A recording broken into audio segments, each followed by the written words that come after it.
Break के बाद स्वागत है आपका और आइए बात करते हैं जूस जिहाद की। जूस जिहाद को लेकर गाजियाबाद में महापंचायत हुई। जूस में यूरिन मिलाकर लोगों को पिलाने को लेकर लोनी के टीला गांव में ये महापंचायत हुई है। इसमें साध्वी प्राची और लोनी के बीजेपी के विधायक नंद किशोर गुर्जर समेत कई जाने माने लोग शामिल हुए हैं। इस बीच आपको बताएं कि इस मौके पर साध्वी प्राची समेत कई हिंदूवादी संतों नेताओं ने अपने खास अंदाज में धर्म विशेष के लोगों को लताड़ा है।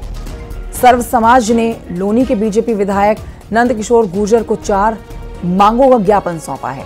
लोगों ने थूक जिहाद, यूरिन जिहाद करने वाले लोगों की गिरफ्तारी करके उनके खिलाफ एनएसए के तहत कार्रवाई की मांग की है। महापंचायत में मंच से कहा गया है खाने पीने का सामान हिंदू दुकानों में ही खरीदा जाए, लिया जाए।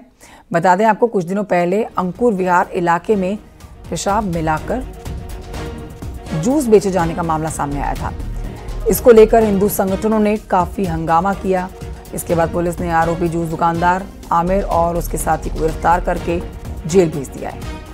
अब इसी मुद्दे पर आज महापंचायत की गई है, जिसमें साध्वी प्राची आप देख रहे हैं जो शामिल हुई।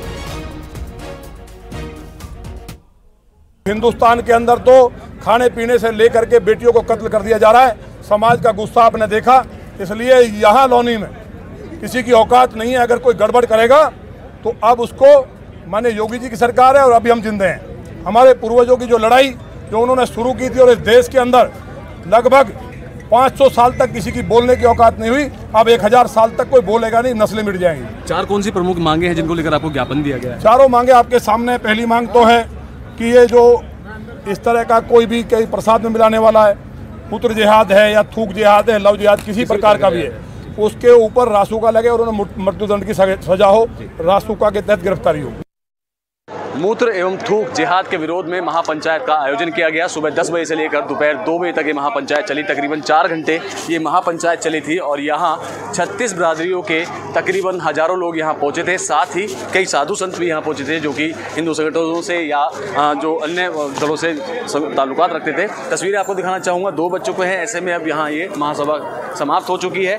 ऐसे में गाजियाबाद की जो लोनी विधानसभा है वहाँ से भाजपा विधायक नंद किशोर गुर्जर को सर्व समाज की तरफ से एक ज्ञापन मुख्यमंत्री को के लिए सौंपा गया है, जिसमें 4 उनकी मांगे रखी गई हैं। उन मांगों में साफ तौर पे ये कहा गया है कि बीते 1 हफ्ते के अंदर अंदर जो तमाम मुस्लिम दुकानदार हैं वो अपनी नेम प्लेट लगाएं और जो उनकी जाति है वो उस पर लिखा जाए और अपना नाम भी वहाँ पर लिखा जाए। दूसरी उनकी जो मांग है वो यही है कि जो 2 बच्चों का कानून है उसको भी लाया जाए। इतना ही नहीं, मुस्लिम समुदाय के जो लोग हैं उनमें जो सही लोग हैं वो ऐसे लोगों को चिन्हित करें जो इस तरह के कार्य करते हैं, उनके खिलाफ फतवा जारी करें या उनके खिलाफ कोई दंडात्मक कार्रवाई करे। इतना ही नहीं, ये भी कहा गया है कि जो अवैध रूप से यहाँ बांग्लादेशी रह रहे हैं उनके खिलाफ भी माननीय सुप्रीम कोर्ट और प्रदेश सरकार कोई एक्शन ले।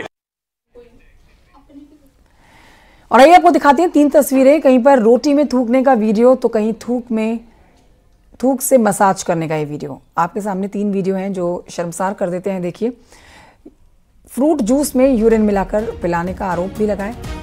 3 तस्वीरें हम आपको दिखा रहे हैं बागपत, गाजियाबाद और कन्नौज, जहां पर ढाबे के अंदर रोटी में थूक लगाकर रोटी बनाई जाती है। गाजियाबाद में जूस सेंटर है जहां पर यूरिन मिला के जूस पिलाया गया है, जिसको लेकर आज महापंचायत भी की गई है।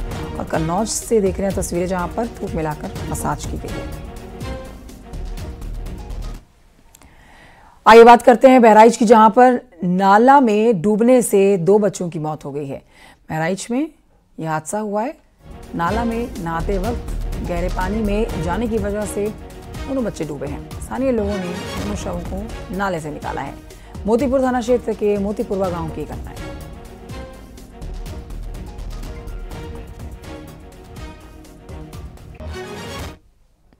उधर अमरोहा के गजरौला में मुंबई आयकर विभाग की टीम पहुंची है।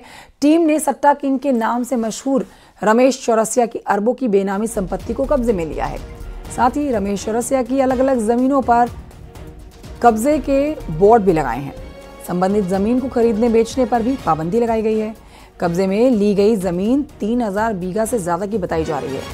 साल 2017 में सट्टे के इस माफिया को इंदौर की क्राइम ब्रांच ने पकड़ा। उस समय वो 20,000 रुपए का इनामी भी रहा था। रमेश चौरसिया के खिलाफ देश के अलग अलग 15 राज्यों में केस दर्ज है। जब उसके खेल का पर्दाफाश हुआ है, राजफाश हुआ, तो आयकर विभाग इसकी कुंडली खंगालने में जुट गया। इनकम टैक्स की रेड हुई है, ये हुई है रमेश चौरसिया और अचल चौरसिया के ऊपर। ये दोनों जो है मुंबई के निवासी है और इनको इनकम टैक्स वालों ने प्रोविजनल अटैचमेंट करा है इनके गार्डों का prohibition of benami properties transaction act के अंतर्गत। ये जो प्रॉपर्टीज है ये टिकरी और सिहाली मेवे विलेजेस में है और ये जो बोर्ड लगे हैं इनके माध्यम से ये सूचना सभी जनता तक पहुँचाने जा रहे हैं, चाहे वो तहसील पे लगाए हो, विकास भवन में लगाए हो और इनकी प्रॉपर्टीज में लगाए हो, ताकि ये वाली जो प्रॉपर्टी है वो किसी को ट्रांसफर, सेल या फिर उनका नाम परिवर्तन या किसी तरीके से ये प्रॉपर्टी में बदलाव ना किया जाए। तो ये सभी की जानकारी के लिए है कि